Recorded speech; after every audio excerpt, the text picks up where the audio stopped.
사도신경으로 우리의 신앙을 고백하며 8월 3일 수요일 새벽 예배를 하나님께 올려드리겠습니다. 전능하사 천지를 만드신 하나님 아버지를 내가 믿사오며 그 외아들 우리 주 예수 그리스도를 믿사오니 이는 성령으로 잉태하사 동정녀 마리아에게 나시고 본디오 빌라도에게 고난을 받으사 십자가에 못 박혀 죽으시고 장사한 지 사흘 만에 죽은 자 가운데서 다시 살아나시며 하늘에 오르사 전능하신 하나님 우편에 앉아 계시다가 저리로서 산자와 죽은 자를 심판하러 오시리라. 성령을 믿사오며 거룩한 공회와 성도가 서로 교통하는 것과 죄를 사하여 주시는 것과 몸이 다시 사는 것과 영원히 사는 것을 믿사옵나이다. 아멘.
오늘 우리에게 주시는 하나님의 말씀은 레위기 19장 1절로 18절까지의 말씀입니다.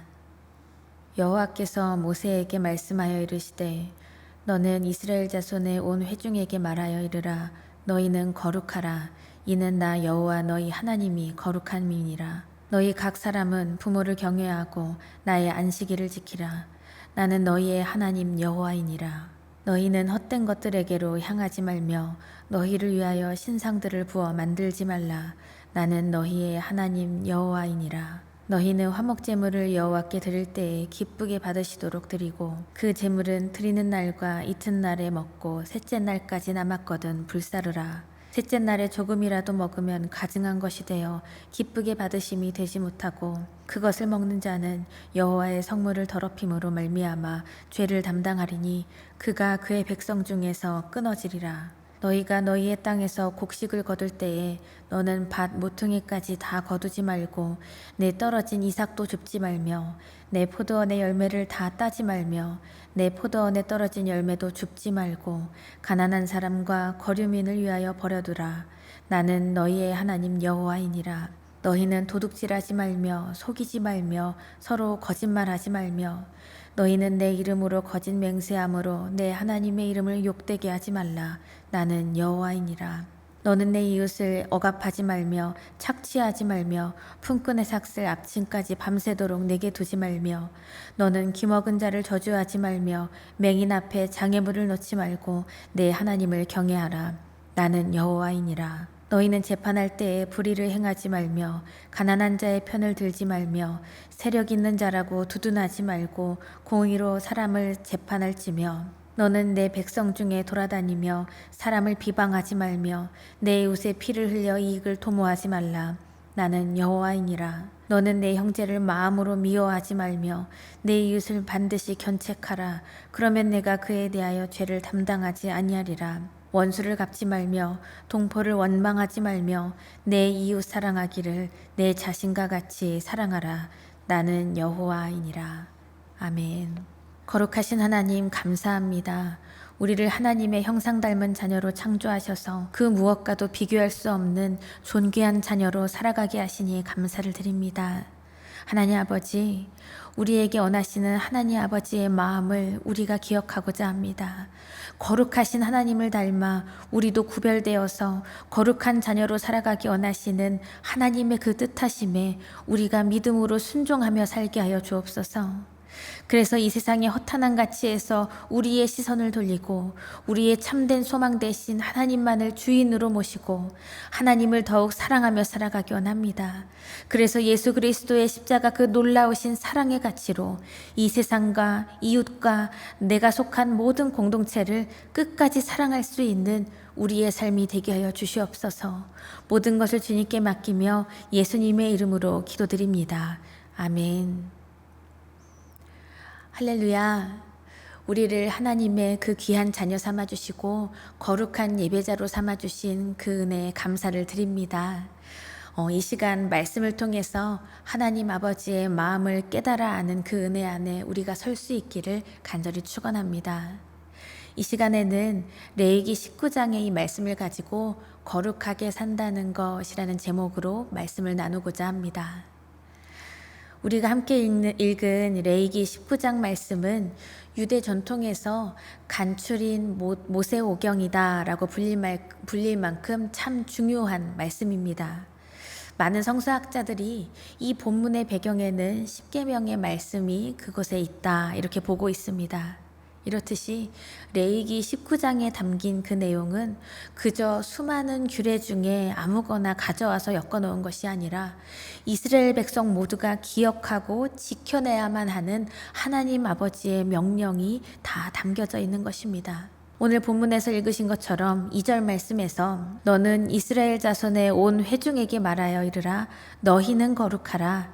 이는 나 여호와 너희 하나님이 거룩함이니라 말씀하십니다.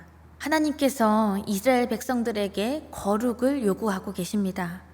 그렇다면 거룩하게 산다는 것은 무엇일까요? 거룩하라 라고 번역된 이 히브리어 원어에는 카도시라는 단어가 사용됐는데 이 뜻은 구별되어라 라는 의미를 가지고 있습니다. 그래서 거룩함은 구별됨 것입니다. 하나님에 대한 속성 중에 가장 큰 것이 거룩하신 하나님, 거룩하심이죠. 우리는 거룩하신 하나님께 창조된 자녀이고 하나님을 주인으로 모시고 하나님께 속한 인생을 살아가는 자녀인 줄 믿습니다. 그러므로 우리에게서도 하나님 아버지의 거룩하심, 이 거룩함이 드러나야 한다는 것이죠. 그런데 우리는 그렇게 살아가고 있습니까? 이 땅의 그리스도인들이 지금 이 시대에 그리고 이 땅에서 이 세상 가운데 어떻게 보여지고 어떻게 평가되고 있나요? 옛날에 우스갯소리로 제가 이런 농담을 들은 적이 있는데 기도원에 가면 그렇게 남의 것을 그냥 가져가는 일이 빈번하다라는 이러한 농담을 들은 적이 있습니다. 그리고 때로는 교회 공동체가 거짓 루머 때문에 하나 되지 못하고 분열되고 마는 이러한 소식을 들은 적도 있고요. 때로는 물질의 유혹과 성적인 유혹에 빠져서 큰 충격을 주는 종교인들의 모습도 우리가 심심치 않게 보아왔습니다. 우리는 날마다 죄로 얼룩진 이 세상 가운데에서 구별되고 거룩한 삶을 살아가야 합니다. 누가 봐도 하나님의 자녀는 저렇게 특별하게 이 세상 사람들과 구별되는 특별함이 있구나, 이것을 우리가 보여줘야 한다는 것입니다. 하나님께서는 아주 분명하게 그리고 아주 단호하게 우리가 세상 가운데서 거절해야 할 것인지 무엇인지 명령하고 계십니다. 그렇기 때문에 거룩하다는 것은 결코 추상적인 가치가 아니고 모호한 그러한 가치가 아닙니다. 우리의 삶에 있어서 실제적입니다. 우리의 일상 중에 우리의 손에 닿아 있는 가치가 거룩함이라는 것이죠. 거룩하게 산다는 것. 하나님께서는 이스라엘 자손들에게 너희는 거룩하라 말씀하셨어요. 거룩하게 산다는 것은 그냥 개개인이 거룩하게 사는 것이 아니라 너희는 거룩하라 라는 말씀처럼 공동체를 통해서 이루어진다는 하나님의 이 말씀을 우리가 깨달아야 합니다. 하나님께서 명령하시는 이 거룩은 한 사람 한 사람이 거룩하게 살아가는 동시에 하나님의 자녀, 이 이스라엘 백성 전체의 거룩함을 하나님이 이렇게 두고 말씀하시는 것입니다. 공동체가 함께 이루어 가야 할 규례들을 하나님께서 계속해서 주고 계신데요. 그래서 어느 한 사람이 그냥 고고하게 산속에 들어가서 그냥 세상과 단절해서 사는 것이 거룩한 것이 아니라는 겁니다. 구별된 것과 단절된 것은 다르다라는 것을 우리는 알아야 합니다. 근본적으로 공동체 모두가 한 마음으로 한 뜻으로 이 땅에서 하나님의 자녀답게 살아내는 것이 하나님 백성이 평생 동안 이루어야 할 영적인 숙제라는 것을 기억하십시오. 이런 의미에서 오늘의 이 말씀 레위기 19장에서는 거룩하게 살아가는 것은 이것이다 라는 답이 담겨져 있습니다. 먼저 3절 말씀을 보시면 너희 각 사람은 부모를 경외하고 나의 안식일을 지키라. 나는 너희의 하나님 여호와이니라 말씀하십니다. 하나님께서는 거룩한 삶의 이 첫 번째로 부모님을 경외하라, 어머니, 아버지를 경외하라 이렇게 우리에게 말씀하십니다. 거룩한 삶이라는 것은 하나님과의 관계에서만 이루어지는 것이 아니라 내가 밀접하게 더불어가는 사람들과 올바른 관계를 맺는 것에서 시작한다는 것이죠. 특히 가정 안에서 부모와 자녀의 관계가 그 첫걸음입니다. 가정은 인간이 태어나서 가장 처음으로 만나는 공동체이고 공동체로서의 가장 작은 단위이죠. 부모는 자녀를 하나님께로 인도해야만 하는 1차적인 역할이 주어져 있습니다. 그리고 하나님께서 그 부모에게 의탁하신 그 자녀는 부모의 품과 그 사랑 안에서 하나님의 품과 그 사랑을 경험할 수 있는 것입니다. 그렇게 부모님을 경외하고 존경하는 그러한 순리가 가정 안에서 온전히 이루어지고 마땅히 하나님 안에서 이루어질 때 그렇게 마땅히 사랑하고 신뢰하고 섬겨야 할 관계가 가정 안에서 든든히 형성될 때 그들이 있는 공동체와 사회는 얼마나 건강해질 수 있을까 우리는 이것을 생각해 볼 수 있습니다. 그리고 단순히 부모의 권위 안에서만 순복하는 경외심뿐만 아니라 부모가 어떠한 상황이든지 어떠한 모습이든지 때로는 연로하여서 이전보다 약하여지는 그 부모님의 모든 상황을 보고서도 그 부모님의 삶에 대하여 마땅히 경외할 줄 아는 그 신실한 사랑이 우리 하나님께서 원하시는 거룩함이다라고 우리가 생각할 수 있습니다. 그 사랑으로 거룩하게 살아갈 수 있는 모든 자녀들이 될 수 있기를 간절히 축원합니다. 이어서 4절 말씀을 보시면 너희는 헛된 것들에게로 향하지 말며 너희를 위하여 신상들을 부어 만들지 말라 말씀하십니다. 우상 숭배하고 만들지 말라는 말씀이시죠. 우상은 무엇인가요? 하나님이 아닌 나의 욕망과 욕심을 왕으로 표출해서 모시는 그러한 죄이기 때문입니다. 나의 욕망을 채우기 위해서 하나님과의 관계가 단절되고 뿐만 아니라 나를 위하여서 때로는 이웃의 삶을 짓밟는 일도 허다해지는 것입니다. 그렇게 헛된 소망으로 우리를 노예 삼는 것이 이 가운데 얼마나 많은지요. 그렇게 살아가는 인생은 하나님께 속한 삶의 방식으로 살아가는 것이 아닙니다. 살아계신 하나님을 참된 소망으로 삼고 살아야 내 중심이 아니라 하나님 중심으로 살아갈 수 있는 것입니다. 내 욕망에 붙들리고 흔들리지 않아야 더불어 나와 함께 살아가는 모든 지체들을 내가 사랑의 눈으로 둘러볼 수 있는 사랑의 시선을 우리가 비로소 하나님 안에서 가질 수 있다는 것입니다. 이렇듯 삶의 시선을 하나님께로 향한 거룩한 삶은 나와 더불어서 살아가는 지체와 이웃을 향한 사랑과 배려와 섬김을 다 담고 있다. 이렇게 우리가 기억할 수 있습니다. 5절 말씀을 보시면 너희는 화목제물을 여호와께 드릴 때에 기쁘게 받으시도록 드리고 라는 규정이 나와 있습니다. 하나님이 말씀하신 방법과 모든 절차에 합당하게 드릴 때 우리 하나님은 기쁘게 받으실 텐데 그것이 무엇일까? 화목제물을 바치는 사람은 그들이 그 제물로 드리는 그 소나 양의 고기를 그 당일이나 이튿날까지는 다 먹어야 했습니다. 음식이 부패해서 안 된다 이런 의미만이 아니라 가능한 모든 이웃들과 함께 음식을 나누어 먹으라는 하나님의 그 사랑의 의도가 숨겨져 있습니다. 가난한 이웃들, 또는 그 관계가 소원해지고 위태해졌던 이웃들, 그리고 소외돼서 그 누구도 찾지 않는 이웃들, 그 누구 하나 다 가리지 않고 공동체 모두를 초대해서 함께 즐기는 것이 이 화목제물의 모든 절차 가운데, 과정 가운데 이것이 중요하다는 거죠. 이것을 지키지 않으면 백성 중에 끊어질 것이다 말씀하십니다. 하나님과의 언약이 깨어질 것이다. 하나님은 강력하게 말씀하고 계십니다. 사랑하는 여러분, 하나님과 예배할 때 하나님과 나와의 관계만 치중하거나 보여지는 것에만 치중하고 이웃과 더불어서 행복하지 못한 그러한 예배 가운데 있다면 그것은 거룩하게 살아가는 것이 아닙니다. 하나님 앞에서 나의 이웃과 더불어서 기쁨을 나누는 예배자의 삶이 바로 거룩한 삶입니다. 우리가 이렇게 거룩한 삶, 하나님이 기뻐하시는 합당하게 받아주시는 그 귀한 거룩한 예배자의 삶을 우리가 삶의 모든 순간을 통해서 살아갈 수 있기를 간절히 축원합니다. 하나님께서 원하시는 거룩한 삶은 나를 기꺼이 내어주는 삶이라는 것을 우리는 이 시간 기억해야 합니다.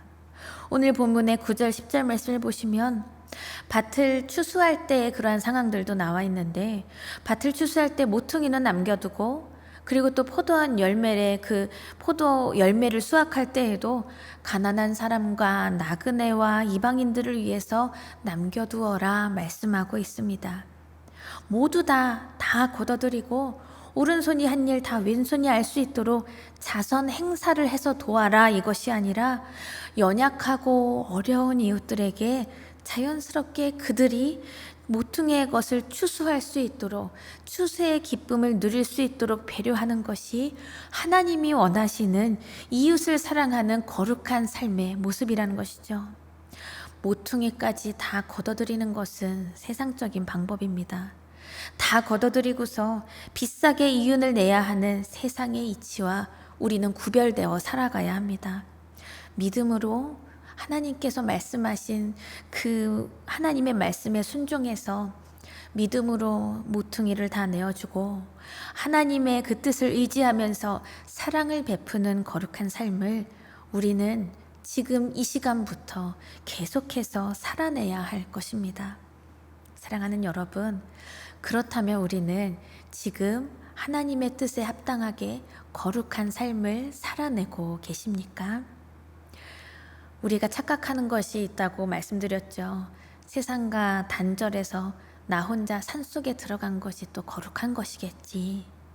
이렇게 착각하면서 살아가고 있지는 않은지, 아니면 종교적인 행위만 남아서 나의 욕망에 따라 거룩함을 그냥 드러내고 있지는 않은지, 지금 우리가 서 있는 곳을 둘러보아야 할 것입니다. 하나님께서는 거룩하게 살아라, 거룩함을 지키며 살아라 이렇게 말씀하시면서 계속해서 하나님 사랑하는 것은 물론이고 하나님을 사랑하는 그 마음과 그 사랑이 이웃에게도 향하여서 이웃에게도 그 모든 것이 다 속하여 있는지 우리의 삶을 돌아보게 하십니다. 이웃의 것을 도둑질하지 않고 하나님의 이름을 존귀하게 여기듯이 하나님 이름 앞에서 이웃을 속이지 않는 것이 거룩하게 살아가는 것입니다. 그리고 연약한 이웃을 인격적으로 사랑하는 것이 우리가 구별되어서 거룩하게 살아가는 것입니다. 그리고 공정하게 재판을 행하는 것이 거룩하게 살아가는 것입니다. 원수를 갚지 말고, 그리고 이웃을 원망하지 말고 나의 이웃을 나의 몸처럼 사랑하는 것이 우리가 거룩하게 살아가는 것인 줄 믿습니다. 하나님께서는 우리가 이렇게 세상과 구별되어서 세상은 이해하지 못할 이 참된 사랑의 가치를 붙들고 우리가 하나님의 그 말씀과 뜻하심에 순종하면서 거룩한 자녀로 살아가기를 원하고 계십니다. 사랑하는 여러분, 하나님의 그 한없는 사랑과 그 값없는 은혜를 입은 자답게, 그렇게 거룩하신 하나님의 자녀답게 그에 합당한 삶을 살아내십시오. 사랑으로만 모든 율법을 완성시킬 수 있음을 믿고 나아가기 원합니다. 우리 예수님께서도 행위가 아니라 진정한 사랑을 우리에게 가르쳐 주시고 그렇게 살아내야 하나님의 나라를 소유하고 살아낼 수 있다고 우리에게 말씀하고 계십니다. 나 같은 죄인을 끝까지 사랑하신 하나님, 그리고 나의 힘이 아니라 사랑할 힘을 주시는 우리 성령 하나님을 의지하면서 오늘도 우리가 사랑의 능력으로 나의 가정과 내가 속한 공동체를 변화시키고 우리가 이 땅과 이 세상 가운데 선한 영향력을 끼칠 수 있는 거룩한 자녀로 살아갈 수 있기를 간절히 축원합니다. 하나님 아버지를 향한 그 사랑과 그 가치를 두고 내가 속한 공동체와 나와 다 맞닿아 있는 모든 이웃들, 또한 우리가 기도하고 사랑해야 할 모든 이웃들을 우리가 진정한 사랑으로 섬기고 배려할 수 있는 그렇게 거룩한 자녀로 살아갈 수 있기를 간절히 축원합니다. 다 같이 주기도문 하시며 오늘의 예배를 마치겠습니다. 하늘에 계신 우리 아버지여, 이름이 거룩히 여김을 받으시오며 나라가 임하시오며 뜻이 하늘에서 이루어진 것 같이 땅에서도 이루어지이다. 오늘 우리에게 일용할 양식을 주시옵고 우리가 우리에게 죄 지은 자를 사하여 준 것 같이 우리 죄를 사하여 주시옵고 우리를 시험에 들게 하지 마시옵고 다만 악에서 구하시옵소서. 나라와 권세와 영광이 아버지께 영원히 있사옵나이다. 아멘.